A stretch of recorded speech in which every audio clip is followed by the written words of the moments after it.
Welcome in and welcome back to the second episode of the basic starting from scratch gathering guide. Whether you want to call this a zero to hero or a gathering guide, take your pick. It kind of encompasses both. But we have started a brand new character from scratch, and we are showcasing how long it takes to get to tier 8 gathering. So we're going to be doing this in a very logical, linear progression, starting in the blue zone. So let's go ahead and step out there into, we're going to do smooth floor cleft. Now, before we get started, I'm going to go over a couple basic tips, basic tricks, just basic pieces of information that everybody starting out gathering should know and understand. So let's pull off to the side here and we'll jump right into those. So first and foremost, compared to last video to this video, you see I've upgraded from a donkey to a ox. Now, the reason I did that is because the ox comes with what I call an active stat of carry weight. So tier 3 ox carries an extra 1,503 kilograms. Now, as you progress through gathering, you're going to notice differences in the gathering mounts and whether it's an active or a passive stat. And we'll dive a little bit deeper into what a passive stat looks like on a mount when we get to tier 4 and I can show off the stag. But with the ox, this is the basic, essentially economy mount. You're going to be using this for transporting. You're going to be using this for gathering. So this is what almost every econ player starts with. Now, the reason I call it an active stat is because obviously it increases the amount you can carry, but when you dismount, you're not affected by your encumbrance. The ox attributes to a lower carry weight. But as soon as you step outside of this range, if you were to hypothetically become over encumbered, you would no longer get the benefit of the ox's carry weight. So you would be over encumbered, slowed, or completely stationary if that were to be the case. So it's very important to understand what mount you're using and what benefits they give you. Now, like I said, the ox starting out is just about everybody's starting, mount. I recommend anything with a passive, which will look like one of your activatable abilities on your gear and weapons, but it'll look like on the mount. What that will do is if you leave this radius, you still get the mount's carry bonus. So what that will do, it's really good if you're in the Mists, or Roads of Avalon, or Black Zone, Red Zone, or even Yellow Zone, and you're being chased by, let's say, a group of gankers decides to mess with you. If they knock you off your mount, and your mount disappears, with the ox, I would be SOL, shit out of luck, because I wouldn't be able to move. If I'm over encumbered, I'm slow. But if, let's say, I'm riding a stag and I get knocked off my mount and I have to run, and I wouldn't be affected by the no mount carry debuff, essentially. So my carry weight, as long as I'm under what the mount provides, I'm still good. So that's the reason I like things like the stags, the moose, and eventually the boar. Now, if you watch my other gathering videos, my session profit ones, you'll see me running the tier 7 boar mostly. That is because I like the boar, I like the skin that I have for it as well, but also because it has that passive gathering stat. Now, the next thing I want to point out is your gear. Now, we're not at the point where we can wear gathering gear yet. That unlocks at tier 4. But one very important thing that you need to know is that your weapon level will directly affect your success as a gatherer. And you're probably asking, how does that play much of a factor? Well, pretty straightforward, actually, because higher tier weapon means you can kill higher tier enemies. So I have a tier 3 sword, which means I can kill tier 3 things pretty easily. I could probably take on tier 4 things pretty easily, no problem. Maybe even up to tier 5. Let's see, there's no tier 5 in this zone, so we won't be able to test it out. But starting off, tier 3 and 4, gonna be super easy for us to kill. And the higher things you can kill, obviously, means the higher things that you will eventually be able to gather. Now, last video, you saw me using the bow. Now, the reason I started off using the bow, I think bows are cool. Bows are really good weapons. I thought it would be fun to play the bow. But this is showing you the best strategies and the most efficient way to be a gatherer. And as much as I despise metas, I'm gonna be honest, swords are the gathering meta. Specifically, if you go over here and you look at the swords, we're talking about the dual swords. Now, the reason we're talking about the dual sword is because of the mobility that the ultimate ability gives. So if you read it, leap toward the targeted position. So we already have a leap. Immune to all crowd control effects until impact. So you can't be rooted, you can't be slowed, you can't be honeypotted, you can't be grail seekered, any of that.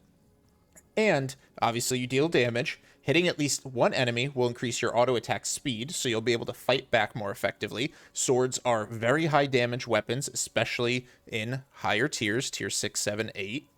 But also, the swords universally have a W called Iron Will. Now, Iron Will unlocks at level 85 in the sword tree. So really, all you need to do is get your swords to 85. If you want to use T8, you want to get it to 100, that's fantastic. That'll happen naturally. But level 85, you unlock Iron Will. And what that does, we can read it together. Rush into battle, increasing your movement speed by 30% and your defense by about 26% for 3 seconds. Now, movement speed, that's fantastic, especially when you're trying to escape gankers. Defense, that's also fantastic when you have multiple people on you. A 26% increase to defense, amazing. But then the next line, grants you immunity to purges while active. That's very important because typically, and again, we'll get more into depth when we go into gathering gear, you're going to be wearing some sort of escape boots. Now, here on my soldier boots, we have rejuvenating sprint. So when I pop rejuvenating sprint, it increases my movement speed a little bit and it heals me. The gathering gear, specifically the miner boots, increases movement by, I want to say it's like 80-90%. Now, the famous trick that gankers like to use, wait till you pop your gathering boots and then they'll purge it.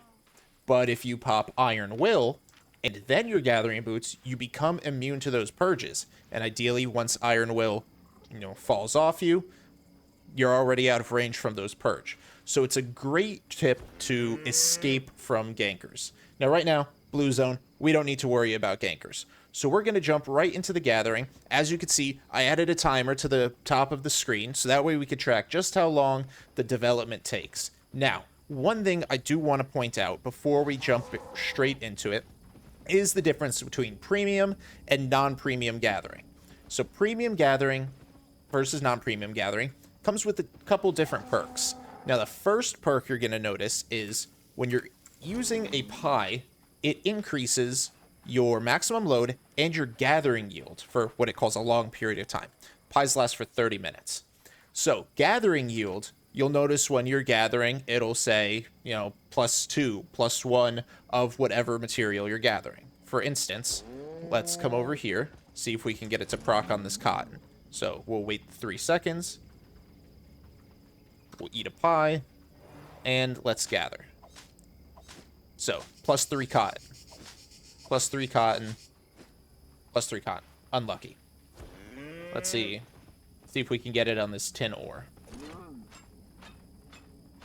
There it is. So, +3 tin ore, plus the gather bonus of 3 tin ore. So the pie, the gathering gear, as well as your spec in each gathering tier, which is down here, will affect that gathering bonus. So you can see what the passive bonus for having levels of spec is. Down here, it'll tell you plus 1.5 bonus to all your item power, plus 10.2 bonus to item power for gathering gear. Here it is, 0.5 bonus to your gathering yield when gathering 0.4. So right now, obviously, 0 out of 100. We haven't unlocked 0.4 yet. But when, let's say, that's 100 out of 100, now you have a 50% bonus to gathering yield. So 1 out of every 2 times you gather something, you're getting an extra yield of that gathering. So when you gather tier 3, obviously 1 tick of tier 3 gives us 3 tin ore. When the gathering bonus procs, that's an extra 3 tin ore. So you're essentially doubling your thing 50% of the time. Now, wrapping back to our talk about premium, when you have premium active, you get what's called a premium bonus. So we'll go over here, we'll look at the premium status, and you get plus 50 gathering yield. So premium already helps the gathering yield right then and there. So it shows up in what's called a premium bonus. It doesn't affect directly the gathering bonus. You will see 3 separate ticks. So you'll see your normal gathering, you'll see the gathering bonus, and then additionally, you'll see a premium bonus. Now, that's amazing because that is essentially an extra piece of material going into your pocket, especially when you're at T6, T7, T8, when each time you gather, it is only 1 tick instead of 3 or 4 or 2, or whatever the lower levels are. Another very important thing to know is learning points come from premium. So when you go into your Destiny board, you'll notice learning points right up here at the top. Without premium, it's grayed out. It's kind of locked behind premium, and you'll see down here at the bottom, progress faster with premium. You get 50% more fame as it is, 30 learning points a day, and if it's your first time purchasing premium, you get 500 learning points and focus. Now, focus, that's crafting, that's refining, that's farming stuff on islands. We're not going to talk about focus right now.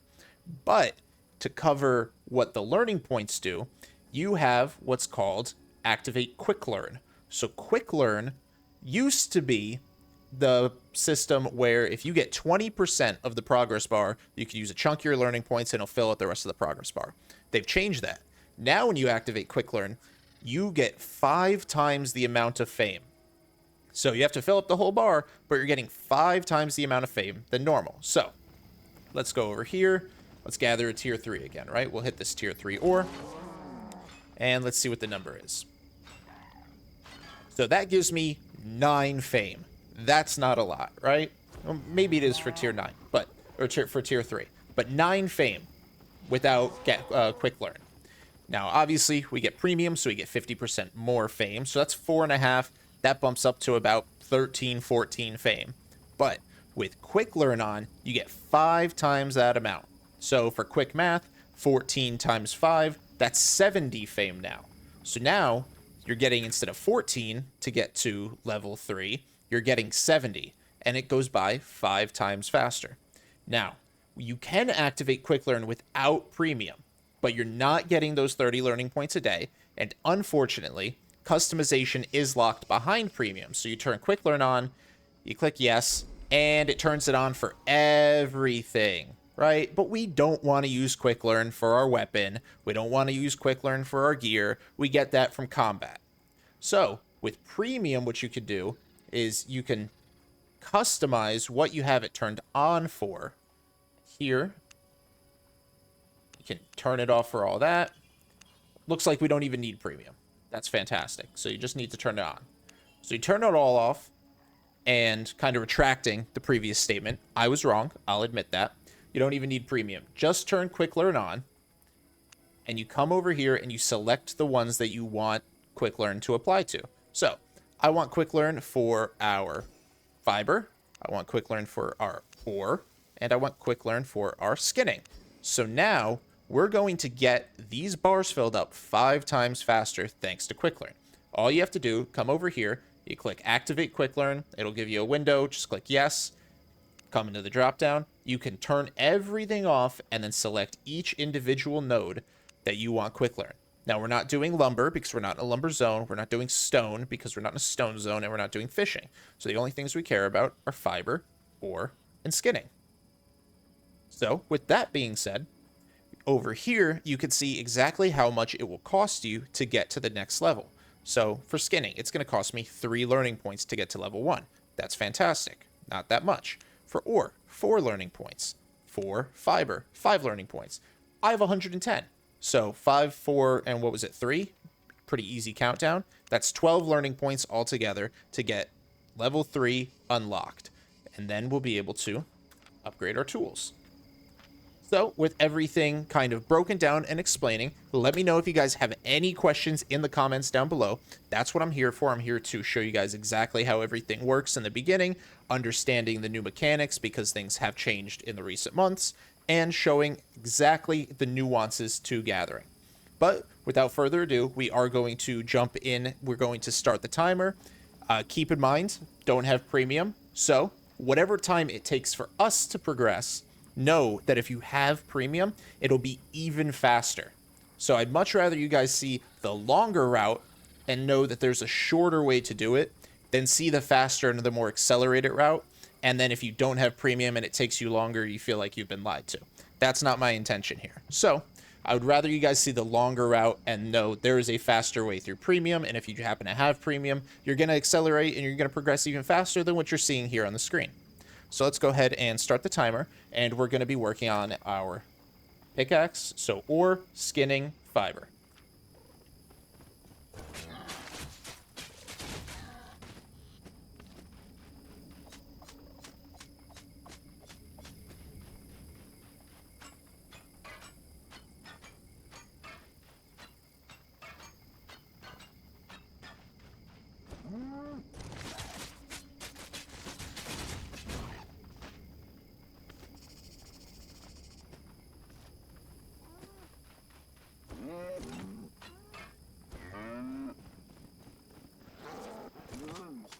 Now, one thing that is worth pointing out is the tier of tool versus tier of material. I may have explained this in the previous video, but I will re-explain it. So when you have a tier of tools, obviously you can gather every tier below that tier of tool. You can gather the tier of the tool, but you can also gather one tier above the tool.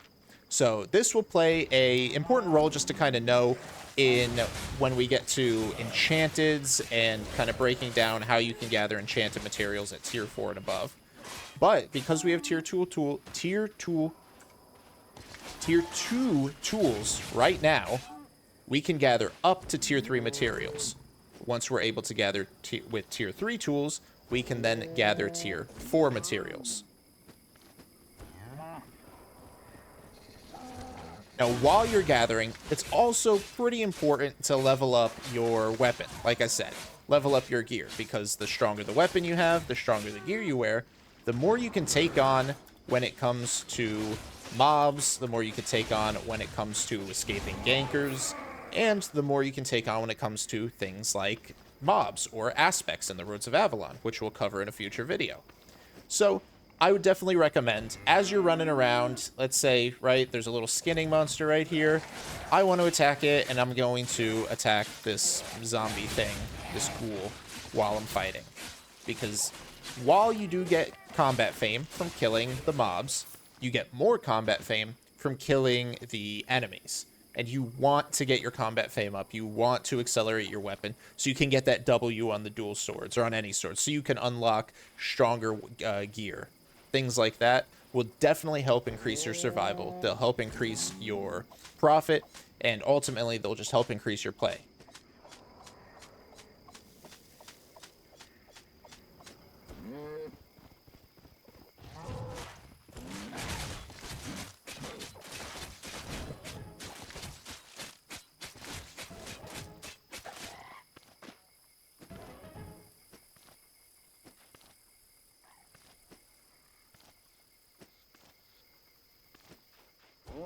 Go ahead and pause the timer so we can look at this, but we just got milestones reached. Now, milestones essentially tell us where we are on the destiny board. So what did we get? We got 1. So milestone reached for the cloth cowl. Now we can wear tier 4 for our headpiece. We also got the milestone for the plate armor. So now we can wear tier 4 plate armor and tier 4 plate boots. Now, before we were only wearing tier 3. Our options were very limited. For plate gear, for example, we could only wear soldier boots, soldier armor, and soldier helmet. But now, tier 4 brings a lot of variety. So depending on your play style, depending on whether you want to be defensive, offensive, utility, each new piece of armor now has different uses. So the basic 3 are going to be soldier, knight, and guardian. And when we're just looking at plate stuff, there's also leather and cloth, and they all have their different uses. So soldier armor, which is what we're wearing now, right? We've got our fury, we've got our defense, and then we've also got our, I believe we're using spirit crush at the moment. So when you look through this, you pick and choose which items, which pieces of gear you want to use. We're not going to delve too deep into what's meta gear, what the top players are using, what's PvP versus PvE. That will come later. We'll kind of break that down as we develop and as we build our set. when we get into the tier 4, tier 5, and tier 6 gear. But I just wanted to show you guys what those milestone or mastery achievements meant.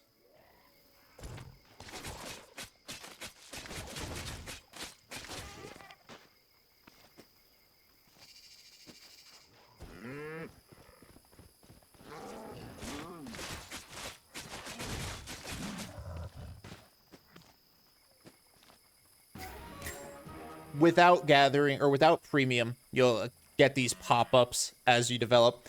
As a gatherer, and as that being my main focus, especially as I mostly focus on econ, I do recommend premium. I very much recommend premium. It gives you extra bonuses. It reduces the cost of things on the marketplace by reducing tax. It's just all around a very, very good investment. And great thing about Albion Online compared to some other MMOs, you can use in-game currency to buy your premium. You don't have to swipe for it. Now, you can if you want to, but I know SBI is currently working out the kinks on regional pricing, so maybe you can't afford it. That's why you buy it with in-game. So I play on the Americas server, so it costs 33 million silver to buy 1 month of premium. It used to be way higher, also used to be way lower. 30 to 33 is about the average is what I'm seeing. Each server, so Americas, Europe, and Southeast Asia, they're all going to have different prices. So whatever your price is unfortunately what it is.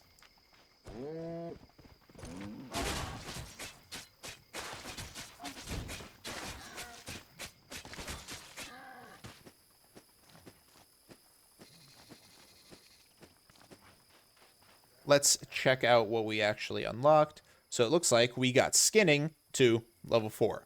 Fantastic. So now that's been unlocked. 1 out of 1 for tier 3. We can now get level 4 tools once we get to level 1 of the Adept Skinner. So what that means is we need to just keep powering. We can now use level 3 tools, and we are almost there for fiber and ore. So to keep things linear, let's focus on these two, get them up there.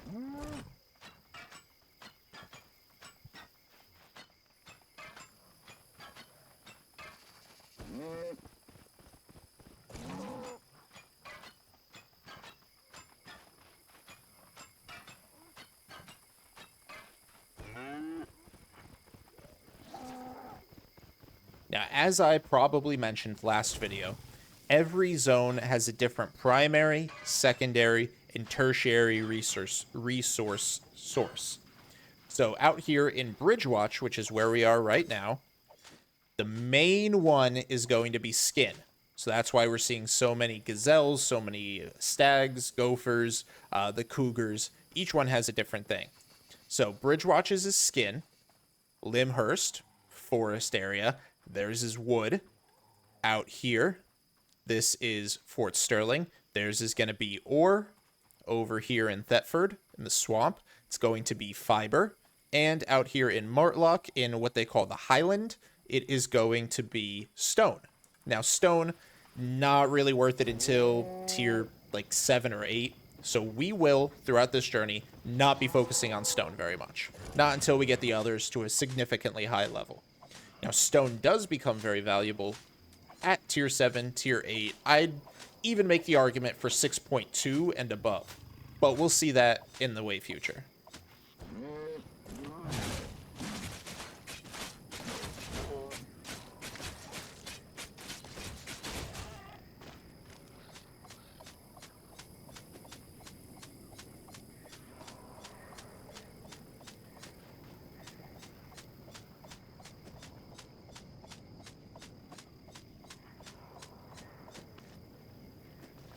And again, if you want to keep track of your progress, off to the side here you can see essentially a mini Destiny board.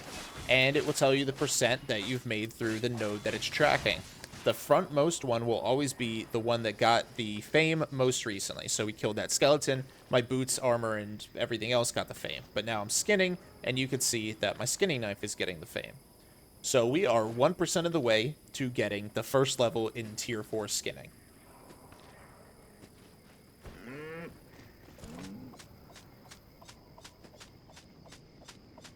As you can see now, we are 58% of the way, getting to tier 3 fiber gathering. Now, when it comes to methodology for gathering, you're going to see a lot of different people do a lot of different things.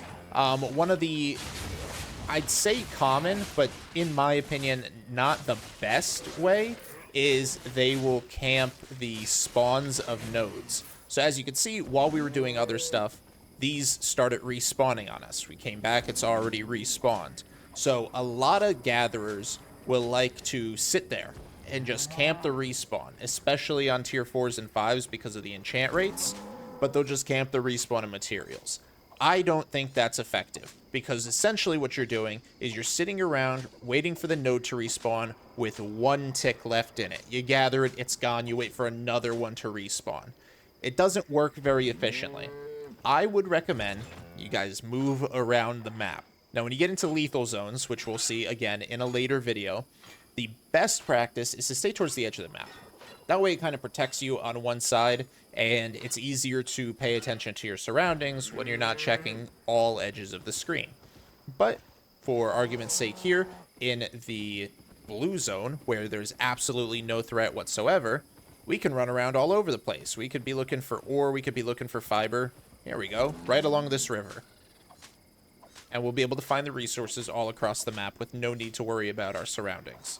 But again, to loop back to my original point, don't just stick to one cluster. Move around the map, learn how to pay attention to your surroundings, learn your situational awareness, because when you're an endgame gatherer, even mid to late game gatherer, you're going to want those skill sets. You're going to want that awareness to help you survive in lethal zones, because lethal zones is where the money's made.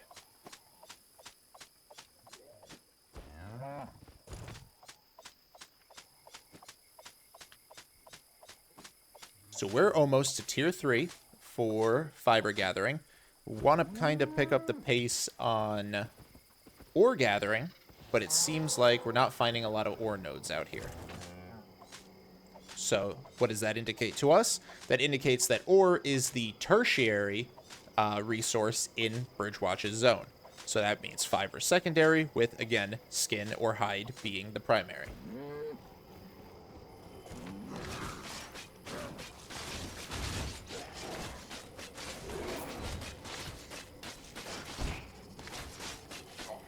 As you develop your combat skills, you're going to want to use more than just the attack abilities on your weapon. You're going to want to mix and match your different item, like gear abilities and item abilities to basically mesh to the situation you're in. Right now, I'm just using whatever I have, and I'm using whatever ability.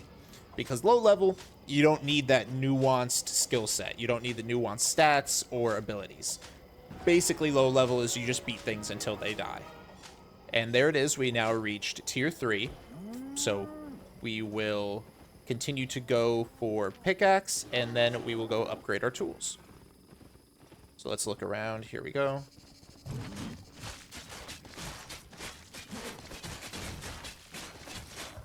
So that's a tier 4 cat with our current tool level. Couldn't get it if I wanted to.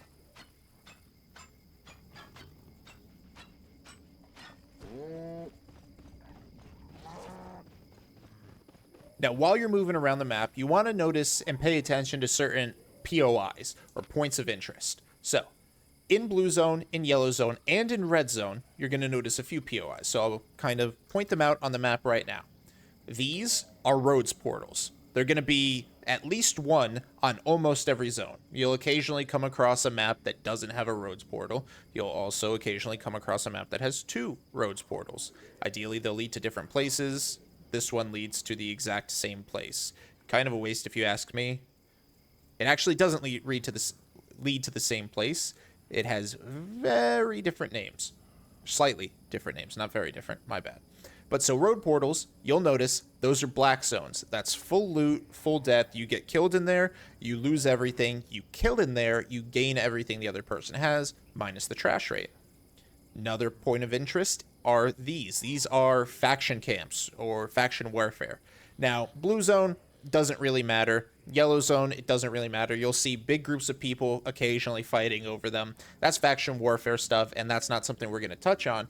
But it is important to notice them in red zone, because red zone is also technically full loot. If anybody flags up, they can attack you even if you're not flagged for PvP. So you'll want to pay attention, because sometimes they'll also be faction flagged, and diving into these little outposts can protect you from gankers. And the third point of interest I want to point out, not every map will have this, but some maps will have this big compound looking thing with a group dungeon right in the middle of it, or off to the side, wherever it's laid out at. So these, obviously, are group dungeons meant for medium-sized groups. I'd say, at this level, probably like 4 to 6 people. But in them, they're stronger than average enemies, and I'll show you what they look like. So these guys will have a little sword above their head. Now, these swords mean different things in different places. The swords are basically their level of strength. Now, in roads, I'll point out what the swords mean on aspects, elemental aspects for gathering, and it means something completely different there. But when you're just running around doing your gathering, pay attention, don't run into these guys, they will smack you. Watch how hard they hit. Oh no, my ox just got hit so bad, so we run away. They'll de-aggro. But those are the 3 POIs you kind of want to pay attention to in most maps. Now let's continue looking for some ore so we can get that to tier 3 and upgrade our tools.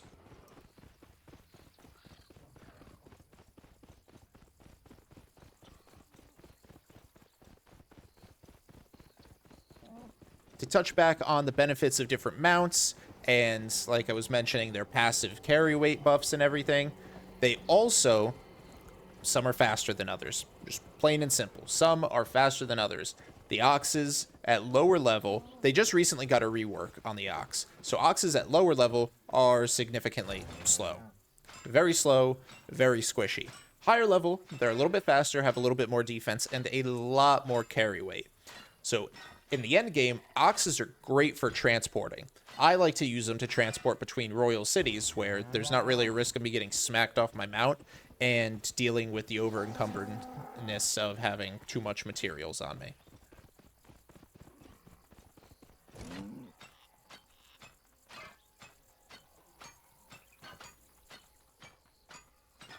%83% to tier 3 mining. So we'll keep looking.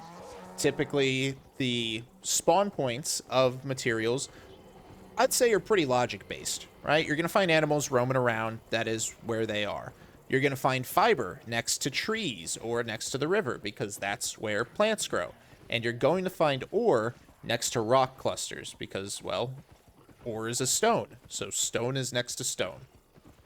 So when you're looking on the map and you're like, I need to find ore, well, where are you going to find it? You're going to find it next to other stone clusters.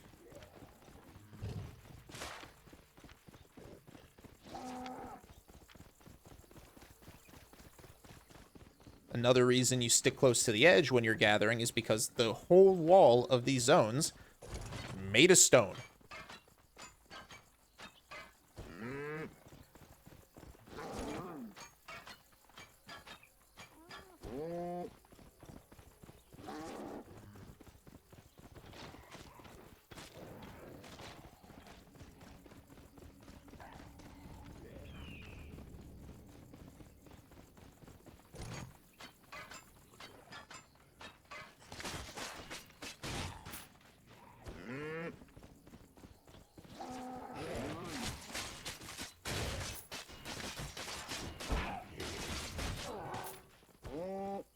Now, what we just got, that Adept's Tome of Insight, that comes from our activities. So when you click up here at the top, this little scroll, activities, go down here, you'll see the daily event. So it's Halloween! Happy Halloween, everybody. We've got some spooky dungeons going on. And then you'll also see your gathering or your daily events. So daily production, every day, something different is going to get a production bonus. Today it's cloth shoes and plate helmet. And then the daily event could be fame from corrupted dungeons. It could be gathering, as you see here. It could be more production. So we see today's gathering bonus is ore. So we get 25% ore gathering yield and 50% more ore treasures. Now, ore treasures, or treasures in general, are something I'll point out when we get a little bit later into the series. But for right now, to show you guys what I got, we'll go to the Adventurers Challenge. And It was just my daily bonus. So I get a Tome of Insight, which is basically just a fame book. You can't trade it. That's what this little coin symbol up here means. You can't trade it. You can't sell it. So it's only good to be used. So 10,000 combat fame right into our 10,000 fame into our armors and our sword.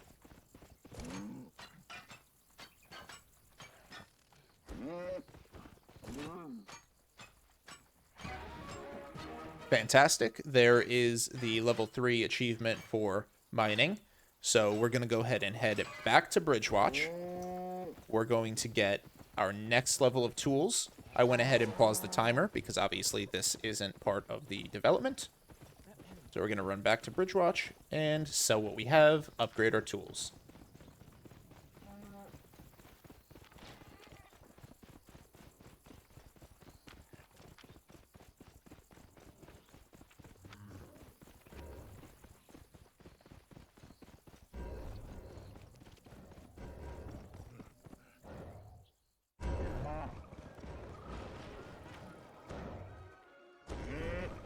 So, let's head on to the market. Got to repair everything before we can sell it. Cost us 1,000. That's not bad. So, let's first get the materials on the market. And again, premium, you pay 50% less market tax. So, non-premium tax is 8%. Premium tax is 4%. When you're on low level or you're selling low volumes of things, that's not a huge difference. Not a very big number. But when you get to higher levels and you're selling in bulk or you're crafting for the black market, that 4% difference is huge. So let's go ahead and get our stuff on the market. So there's that.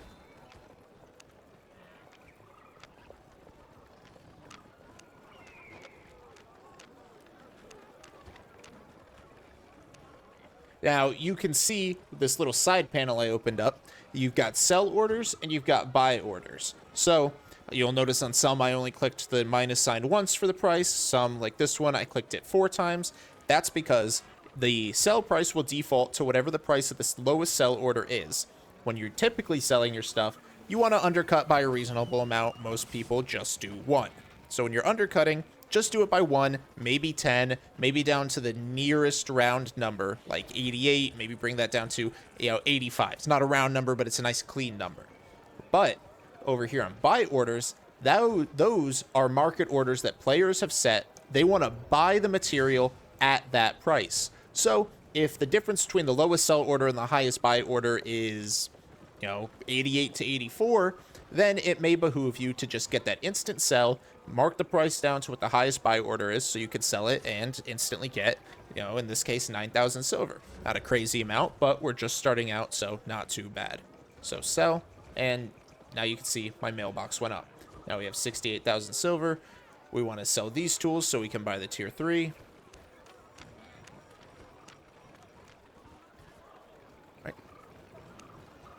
So here in the market, you'll see your categories. You've got your weapons. You can search all these different weapons if you don't know the name of it. You got your different armors. You got your offhands, all that stuff. We're going to gathering equipment. So we want fiber, sickle, tier 3. So buy one of those. Then we want hide, skinning knife, tier 3. Buy one of those. And we want ore, pickaxe, tier 3. Buy one of those. Now, we were just out there gathering in a blue zone. We were getting tiers 2 and tier 3 materials. Now that we can have tier 3 tools and we can gather tier 4 materials, I'm taking you guys into yellow zone mists. So this is going to showcase what a yellow zone mist looks like. So let's go ahead and first look at wood axes. But we can't use tier 3, but we can use tier 2. So we're also going to be gathering wood while we're out in the yellow zone mist. Now, another thing that you need to pay attention to is your pie. Now, I didn't pay attention to my pie, and honestly, I don't know when that dropped off. And that's not a good practice. Always pay attention to how much time is left on your pie. So let's go through my mails real quick. Skinning knife sold, the pickaxe sold, the yellow or the green flax sold, my skin sold, ore sold, my old cowl, old armor, old sword, and old boots. So all of that old stuff sold. So let's go back out there so I could show you guys yellow zone. So, we're over here in Bridgewatch. We're surrounded on 4 sides by blue zone, 1 side by yellow zone. The yellow zone's a tier 5. So, yellow zone will act exactly the same as blue zone, but with a few key differences. So let's start with the first difference. First difference is going to be PvP. So you'll see down here at the bottom where it says, you know, this is a yellow region. The V is the tier, so tier 5, name of it, and then the time in UTC. Now, right here on the leftmost of that banner, it shows you these crossed swords and the number 1. That is the number of hostile players in the zone. Now, it says this can include yourself as well as party and alliance members. I'm not flagged, and I'm not in a party or guild or alliance. So there's 1 hostile player in this zone. Now, this is yellow zone. Basically, that's not going to bother you. That's not going to affect you in a yellow zone. You're going to be fine. What that will, however, mean is somebody could run up. Oh, here's the hostile person. We're going to look at them right now. All right, they're red. They want to fight. So this blue guy probably got attacked by this guy. And, you know, this guy's probably regretting his decision to attack this dude right here. So this red zone, or this red guy, could kill this blue guy, or this blue guy who's obviously winning, could kill the red guy. So what will happen is this right here. You'll get knocked down. So getting knocked down does not result in you losing your gear. It does, however, result in your durability taking a hit. I believe it's about 5%. Depending on the tier of the gear you have. This guy has tier 5.2 or 4.3, which is essentially tier 7 gear, tier 8 chest piece. So he took a durability hit of about 5%. He has to go repair that. And, you know, an 8-1 torch. This could cost him a couple dozen thousand, perhaps. So keep in mind that the yellow zone can and will result in a knockdown if there's an enemy nearby. Now, you see this exclamation point above my head? That tells you that there is a hostile enemy nearby, which we could see Mennonite was down in the corner of my screen. So going into the mists are an amazing place. If you can, I recommend gathering in the mist. First thing is less competition. It's fantastic. You're going to see less people in here, so that means more resources for you. Yum, yum, yum, yum, yum. Second thing is you can get all 5 resources in the mist. Now, we don't care about stone right now, but we do care about wood. We're starting to care about wood. So, you can get all 5 resources in the mist. Look right here. Tier 4, Dryad. So now you fight these guys. They have different abilities, but we're able to gather it because we have the tier 3 sickle. So let's go ahead and gather that. One of the things about mists is they will also have broken roads. Or, well, they're called unstable roads. I call them broken roads, but basically, it's a mystery portal. It'll drop you anywhere in the open world. Could drop you in a red zone, could drop you in a black zone, could drop you in a blue or yellow zone. It will tell you where it's dropping you when you get to the portal, but it won't tell you where beforehand. And it is public use, so if you're being chased, other people can, you know, chase you out.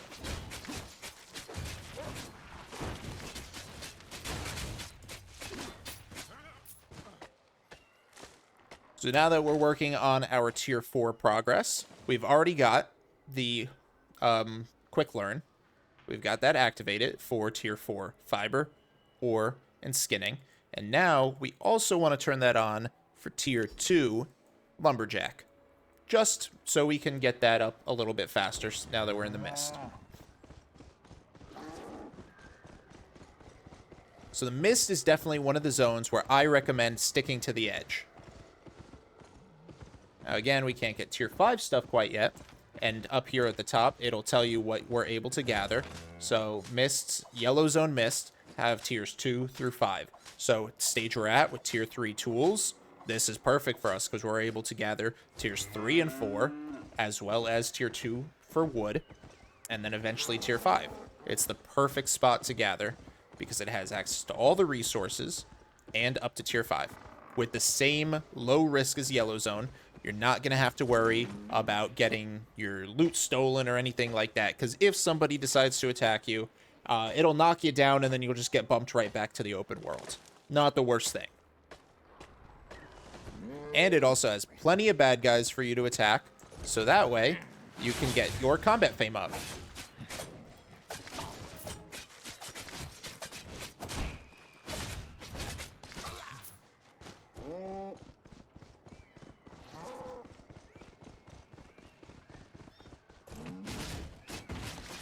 Just like any MMO, don't stand in circles.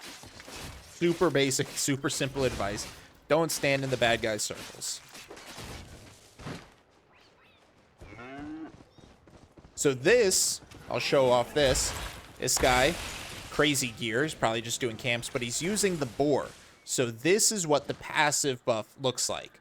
So instead of it being a stat down here, which I call an active stat, he has a passive stat here. And the Spectral Dire Boar, super cool. It has another activated ability that allows you to go invisible for 5 seconds, which is super great when you're trying to escape from gankers or PvPers.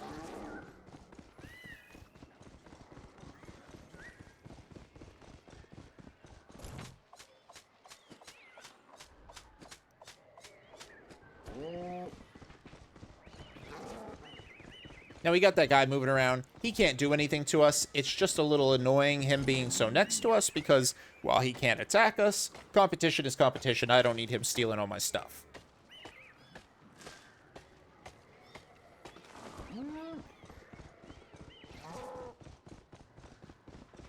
A lot of wonderful tier 5 stuff that we can't quite get yet, especially tier 5 wood. And again, yeah, I said it back in the marketplace, didn't even put one on. Don't forget to put on a new pie. One of the biggest things about gathering, one of the biggest things about life in general, even in mistakes, there are lessons to be learned. So look at my mistake of not putting on a pie, learn from it.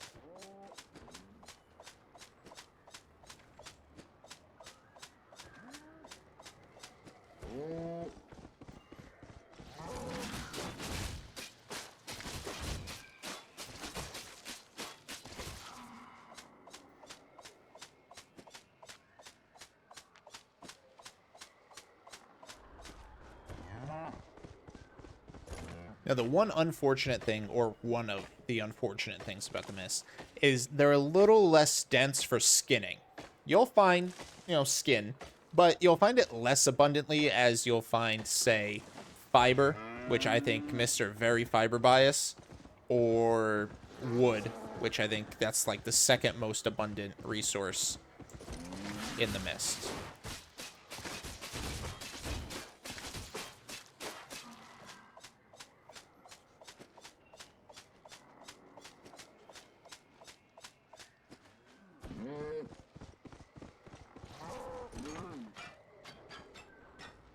Another thing you'll notice as you progress with your tools and the tier tool you're using, you'll notice that previous tiers gather faster. It's pretty simple, pretty logical. You get better tools, you're able to gather lower quality stuff much faster. Now, the reason that's important, we'll learn in the Roads of Avalon when we're gathering aspects that have almost 400, almost 200 ticks of materials. You want to gather those as fast as possible because you do not want to be sitting there for 30 minutes gathering one thing. Especially because Rhodes is full hostile, full loot.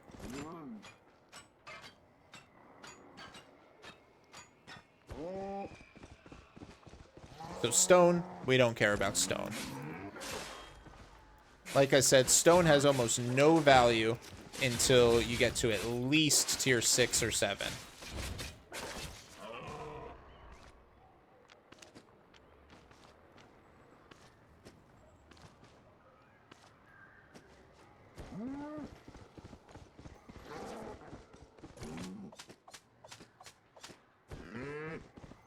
Now, with the point of these videos, with the point of these guides, this is a developmental progression video, not so much a profit video. So we're going to kind of phase out from gathering the tier 2 stuff because, well, A, it's not really worth much to begin with. But now that we've got tier 3 tools and are pushing for tier 4, it doesn't really give much in terms of fame. So we're going to stick with the tier 3 and the tier 4 stuff.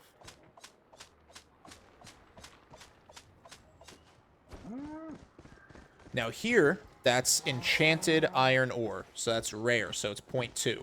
Unfortunately, we are not able to get that because, like I mentioned, with the tier of the tool that you have, whether that's tier 2, 3, 4, 5, 6, 7, up to 7 really, because that's all that matters, you can only gather one tier above that tool.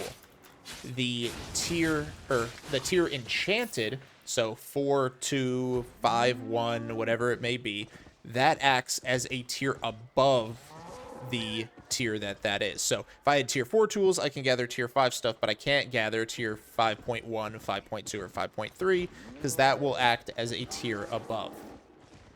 Now, if that makes sense, I hope it makes sense. If you have questions about how the tiers work, feel free to ask in the comments below. I am more than happy to elaborate on the meaning behind the yap I just yapped.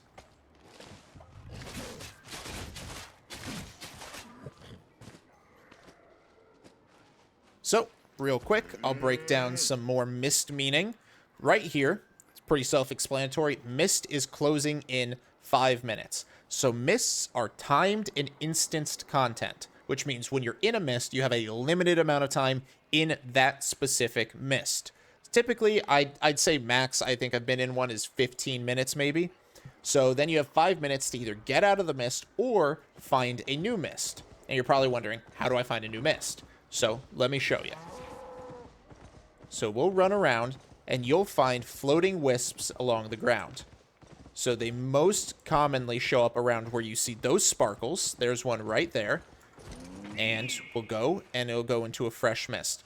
These are very abundant, and I'll tell you more about the rarity differences and the uses that they have when we get into lethal mist gathering. But now, we are in a brand new mist. It may not be brand new in the sense that it's got a full timer on it, but it is not closing, so we're going to go ahead and work this wisp, or this mist. Some POIs to keep an eye out for in the mists are, again, like I said, the broken roads, and also these square-looking areas. So we've got one here, and that seems to be the only one on this map. These are encampments, pretty similar to what we would see in the open world. When you go in here, it is PvP, so it is a PvP zone. Even though this is yellow zone, you could still be knocked down. And then in the black zone, it's full loot. In these, they have a fame requirement. Basically, you got to kill a whole bunch of monsters or a whole bunch of bad guys, get enough fame, fills up the bar, and then it unlocks a chest. Now, being completely honest, it's not, you're not going to become a billionaire off of these camps. They're not very great. Unless they buff them, hopefully soon, you're not making a lot of money. Another POI, and you'll notice this right here, is the Turbulent Mist. It is like an activity, essentially, in a minute and 20 seconds. That's going to spawn a weakened wisp. It'll glow. This one will probably be green, maybe blue. But basically, you go up to it, you interact with it, and you have to escort it to a drop-off point. That gets you a lot of fame. It gets you what's called reputation for Brazilian, which is important too. And we'll talk more on Brazilian. Let's actually see if I'm able to do that so I can show you Brazilian standing, what that kind of means.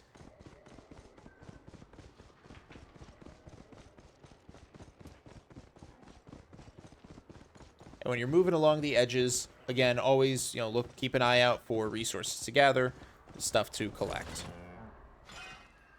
Again, I shouldn't even be getting this tier 2 stuff because its fame is just so minuscule, it means absolutely nothing developmentally. So here, it is another PvP zone. He could beat me up. He's way stronger than me, so we don't want any trouble. We're going to let him get the Turbulent Mist and let him have his fun. For us, let's keep looking for stuff to gather.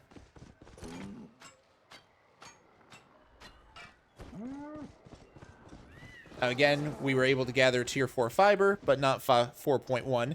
We would need to have tier 4 tools unlocked for that.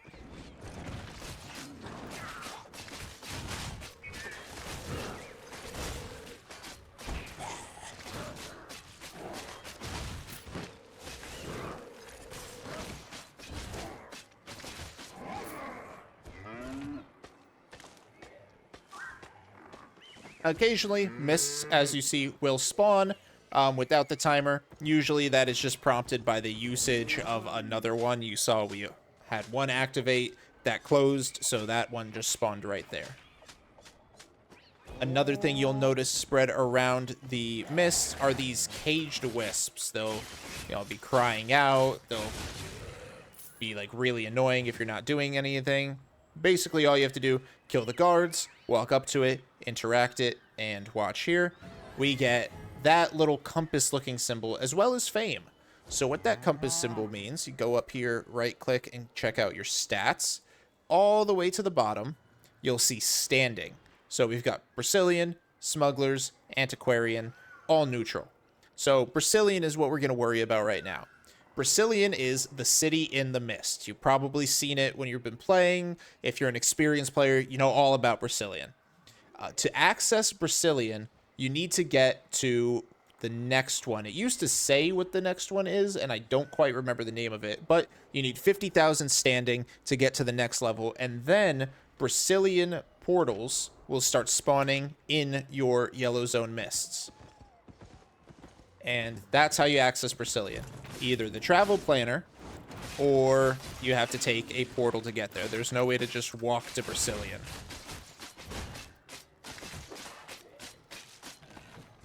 Once again, that's tier 4, and I'm just colorblind. It's the second time I did that.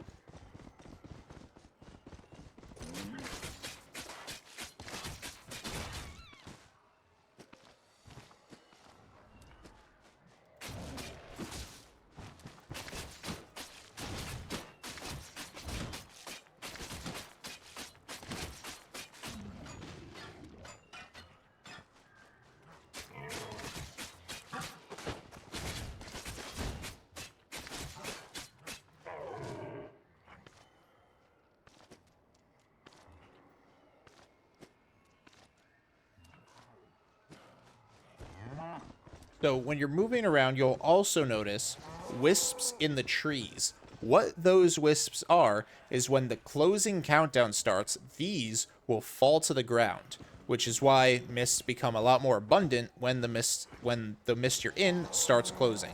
It's because all the ones in the trees started falling to the ground. That's also how, when you're in a lethal mist, you find enchanted ones to get better resources.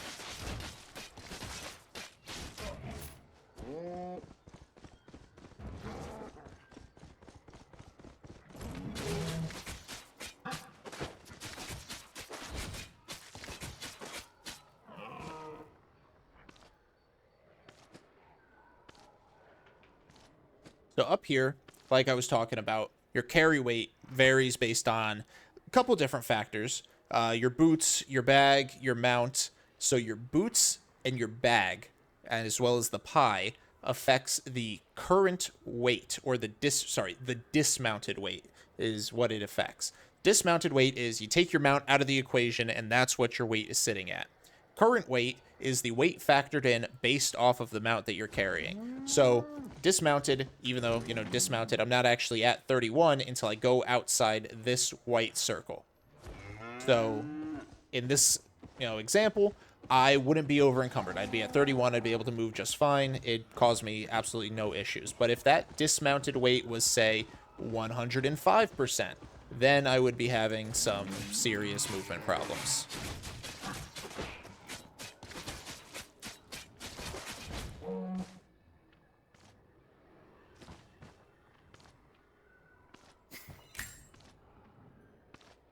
Let's go ahead and see what benefit we got from just completing that. So we've got unlocked tier 3 gathering for any resource. We got a coin bag, which is very nice.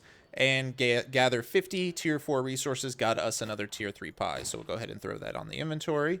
And we'll pop our coin bag. These blue ones give us 10,000 silver.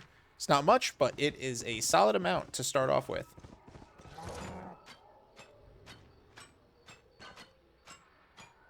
Another thing to point out with the gathering bonus, every time the gathering bonus procs, which means every time you get a gathering bonus, it doubles the amount of fame you get. So as you can see, we're getting 75 fame, but when the gathering bonus popped, we were getting 150. So that's another reason why you want your gathering bonus as high as possible. because it gets you more fame. And more fame means higher levels. Higher levels means better material. Better material just means more money in your pocket.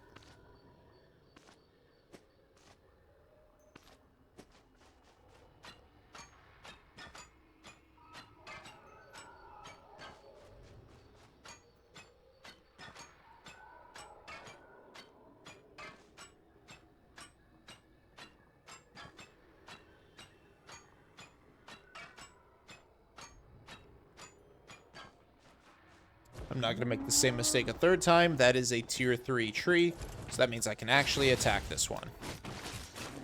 Not that I couldn't attack the others, I meant I can actually gather this one, though.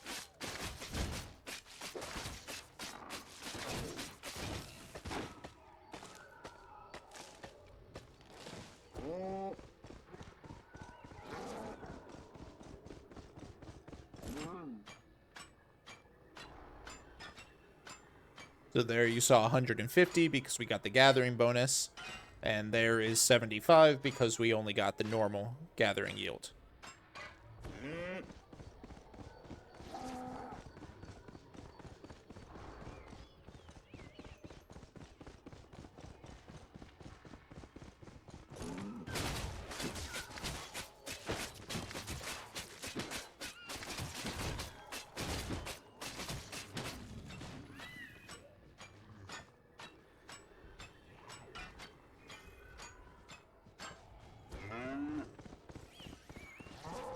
Gonna be honest with you guys, that 5.2 or that rare tier 5 stone golem, that's a waste of an enchantment. 5.2, there's no value in any tier 5s and any tier 4s and any almost any tier 6 stone.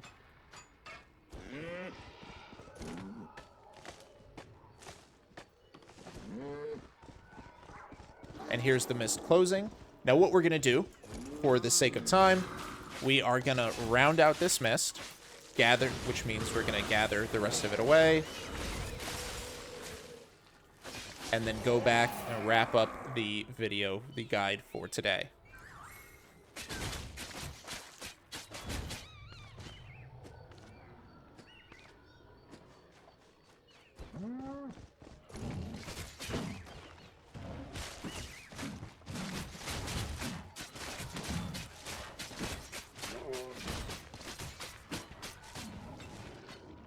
I would definitely recommend do as many of these cage wisps as you can, because it, in the long run, helps that combat fame, helps you get your weapons up. Also helps you get a feel for fighting against enemies, so you know what your abilities do. You kind of know what buffs and stacks you need to build, which will, in the long term, help you against, you know, higher tier aspects, like in the roads, or higher tier mobs out in the open world. And understanding how your weapon works in a PvE, or player versus environment setting, will also help you understand how your weapon works in a player versus player environment.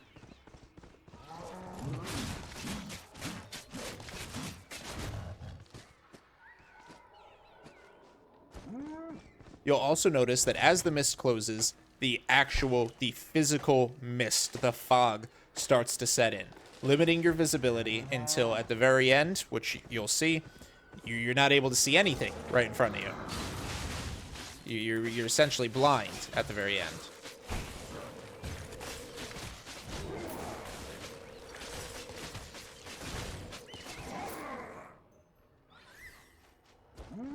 Again, these zones, the square areas where the camps are, it's PvP zones, so going in will automatically flag you for PvP.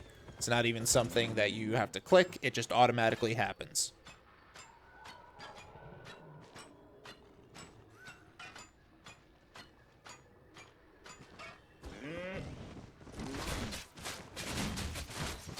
If you're in a fight with whether it's a mob, like a monster or an enemy, or one of these aspect guys, and you just bit off too much more than you could chew, you're a little too weak, you're about to die, you don't want to get knocked and risk somebody coming by and getting you, or you don't want to take the hit to your gear, and you want to stop the fight or reset it, and you're fighting, right, he's beating me up, oh no, I can't handle it, all you have to do is mount up and they will instantly de-aggro.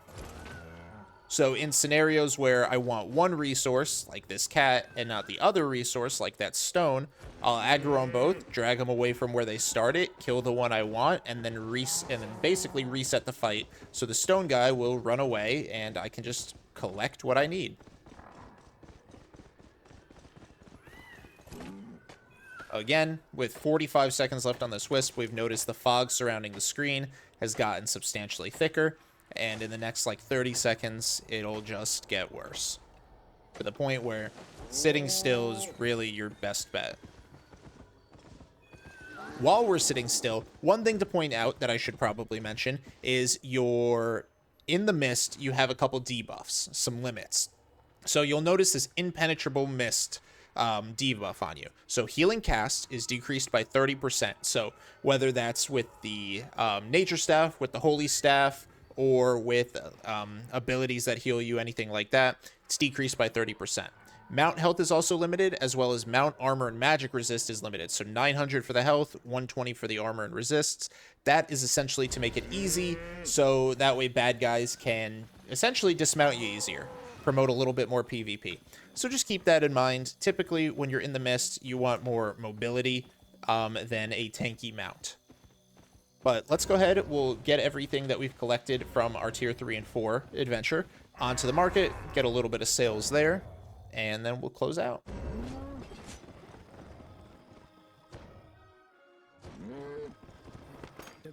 So we'll repair all the tools, and let's sell some of this T4 stuff.